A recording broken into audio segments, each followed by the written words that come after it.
কার থেকে ইলম নেবেন চিন্তা ভাবনা করেন। আমি আপনাদেরকে একটা কথা বলি, কষ্ট পাইয়েন না, খুব মনোযোগ দিয়ে বলি, কারণ এগুলা নিয়ে এখন আমাদের সমাজে একজন বিশাল বিশাল ইলমের নামে, শুনেন, নিজের ইলমের নামে যে মিথ্যাচার করতে পারে, নিজের ইলমের পরিচয় দিতে গিয়ে যে ভণ্ডামির আশ্রয় নিতে পারে, নিজের হাদিসের সনদের নামে যে মিথ্যাচার করতে পারে, তার চেয়ে বড় মৃত্যুকে এই দুনিয়াতে আর কেউ নাই। দেখেন, আপনি আমার থেকে ইলম নেবেন কিনা আমি বলবো না, আগে যাচাই করেন। কেমনে যাচাই করবেন আমি বলি। দেখেন, আল্লাহর নবী সাল্লাল্লাহু আলাইহি ওয়াসাল্লামের 1400 বছর পরে আমরা পৃথিবীতে আসছি। কতশো বছর পরে? কথা কইেন, কথা কইেন। কতশো বছর পরে? আর আসতে বলেন, কতশো বছর পরে? 1400 বছর পরে আমরা পৃথিবীতে আসছি।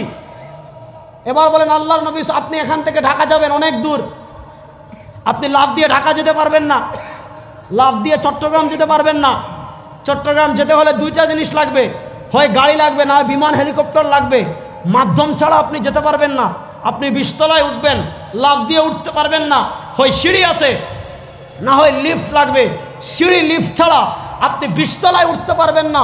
বিমান কিংবা গাড়ি হাইওয়ে রুট ছাড়া আপনি চট্টগ্রাম ঢাকায় যেতে পারবেন না। আরে চট্টগ্রাম তো কাছে, আল্লাহর নবী সাল্লাল্লাহু আলাইহি ওয়াসাল্লাম থেকে আমরা 1400 বছর পরে এসেছি। আমার মদিনাওয়ালা পর্যন্ত সংযোগ লাইন আছে না নাই?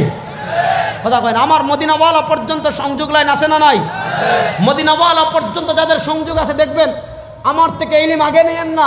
দেখেন, রেজাউল করিম আবরারের মদিনাওয়ালা পর্যন্ত সংযোগ আছে না নাই? যদি দেখেন রেজাউল করিম আবরারের মদিনাওয়ালা পর্যন্ত সংযোগ আছে, যদি দেখেন রেজাউল করিম আবরারের গারে হেরা পর্যন্ত সংযোগ আছে, তার থেকে ইলম নেবেন। যদি দেখেন মদিনাওয়ালা পর্যন্ত সংযোগ নাই, 1400 বছরের নবীর যে ইলমের যে স্বর্ণের রাজপথ তৈরি করে গিয়েছেন, তার ওই রাজপথের সংযোগ নাই, সে বিচ্ছিন্ন। সংযোগ প্রমাণ করার জন্য মিথ্যাচারের আশ্রয় নেয়, মনে করবেন সে কখনো প্রকৃত আলেম হতে পারে না, সে ধোঁকাবাজ, ধোঁকাবাজ, ধোঁকাবাজ। দেখেন, আল্লাহ নবী ইসলাম শিখিয়েছেন সাহাবাদেরকে, কাদেরকে? কথা বলেন না। দেখেন, আল্লাহ যে বলেন আর রহমান আল্লামাল কোরআন, আল্লাহ রহমান বলেন, রহমানের পরিচয় কি? আল্লাহ বলেন রহমান হলেন আল্লামাল কোরআন। রহমানকে, রহমান হলেন তিনি যিনি শিখিয়েছেন কোরআন। প্রশ্ন হলো, আল্লাহ কোরআন শিখিয়েছেন জিবরিলকে, জিবরিল শিখিয়েছেন মুহাম্মদুর রাসূলুল্লাহ সাল্লাল্লাহু আলাইহি ওয়াসাল্লামকে, মুহাম্মদ সাল্লাল্লাহু আলাইহি ওয়াসাল্লাম শিখিয়েছেন সাহাবীদেরকে, সাহাবীরা শিখিয়েছেন তাবেঈদেরকে, তাবেঈরা শিখিয়েছেন তবে তাবেঈনদেরকে, তবে তাবেঈনরা শিখিয়েছেন আইম্মায়ে মুজতাহিদিনদেরকে, আইম্মায়ে মুজতাহিদিনরা শিখিয়েছেন তাদের পরবর্তীদেরকে, তাদের পরবর্তীরা শিখিয়েছেন তাদের পরবর্তীদেরকে, তাদের পরবর্তীরা শিখিয়েছেন তাদের পরবর্তীদেরকে, তাদের পরবর্তীরা শিখিয়েছেন তাদের পরবর্তীদেরকে।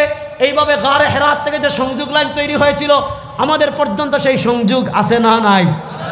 আমার যদি বলেন আমি এখানে বলে আমার সংযোগ দেখাতে পারবো। হ্যাঁ, আল্লাহ নবী শিখিয়েছেন, আল্লাহ শিখিয়েছেন জিবরিলকে, জিবরিল শিখিয়েছেন কাকে? মুহাম্মদুর রাসূলুল্লাহ সাল্লাল্লাহু আলাইহি ওয়াসাল্লামকে। মুহাম্মদুর রাসূলুল্লাহ শিখিয়েছেন ইবনে মাসউদকে, ইবনে মাসউদ শিখিয়েছেন আলকামাকে, আলকামা শিখিয়েছেন ইব্রাহিম নাখাইকে, ইব্রাহিম নাখাই শিখিয়েছেন হাম্মাদ ইবনে আবি সুলাইমানকে, হাম্মাদ ইবনে আবি সুলাইমান শিখিয়েছেন ইমামে আজম আবু হানিফাকে, ইমামে আজম আবু হানিফা শিখিয়েছেন তার ছাত্র ইমাম মুহাম্মদকে, ইমাম মুহাম্মদ শিখিয়েছেন তার ছাত্র ইমাম শাফিঈকে, ইমাম শাফিঈ শিখিয়েছেন তার ছাত্র ইমাম আহমদ ইবনে হাম্বলকে, ইমাম আহমদ ইবনে হাম্বল শিখিয়েছেন তার ছাত্র ইমাম বুখারীকে। এইভাবে এই দিক থেকে ওই দিক থেকে নবী মুহাম্মদুর রাসূলুল্লাহ সাল্লাল্লাহু আলাইহি ওয়াসাল্লামের পর্যন্ত আমাদের ইলমের সংযোগ আছে না নাই? কথা বলেন, আছে না নাই?